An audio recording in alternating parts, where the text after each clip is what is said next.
नमस्कार, आप देख रहे हैं एशिया न्यूज नेटवर्क और मैं हूं आपके साथ ज्योतिका। आइए रुक करते हैं खबर की ओर। जनता की कमाई को किस्तों में लूटा जा रहा है। ईंधन की कीमतों में बढ़ोतरी पर खरगे का केंद्र पर हमला। लगातार 8 दिनों में तीसरी बार पेट्रोल डीजल की कीमतें बढ़ने पर कांग्रेस अध्यक्ष मल्लिकार्जुन खड़गे ने केंद्र सरकार पर जनता की कमाई किस्तों में लूटने का आरोप लगाया।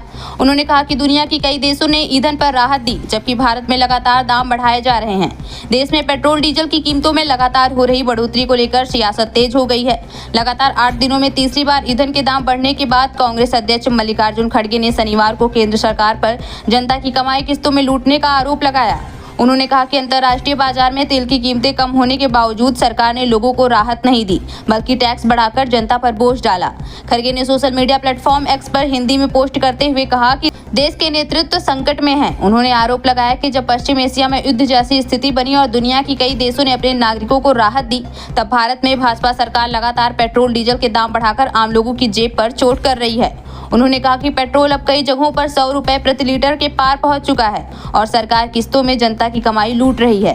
खड़गे ने दावा किया कि पेट्रोल डीजल पर केंद्र सरकार रोजाना लगभग 1000 करोड़ रुपए का टैक्स वसूल रही है। उन्होंने कहा कि जब अंतर्राष्ट्रीय बाजार में कच्चे तेल की कीमतें कम थी, तब सरकार ने उसका फायदा जनता तक नहीं पहुंचाया। कांग्रेस अध्यक्ष ने आरोप लगाया कि संकट के समय भाजपा नेतृत्व चुनाव में व्यस्त रहा और चुनाव खत्म होते ही लोगों को त्याग का संदेश दिया जाने लगा।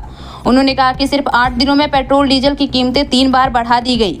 खड़गे ने प्रधानमंत्री मोदी पर निशाना साधते हुए पूछा कि इस किस्तों वाली लूट में हिस्सा किस किस को मिल रहा है। उन्होंने कहा कि अब 140 करोड़ भारतीय समझ चुके हैं कि सरकार का असली संकट नेतृत्व का है।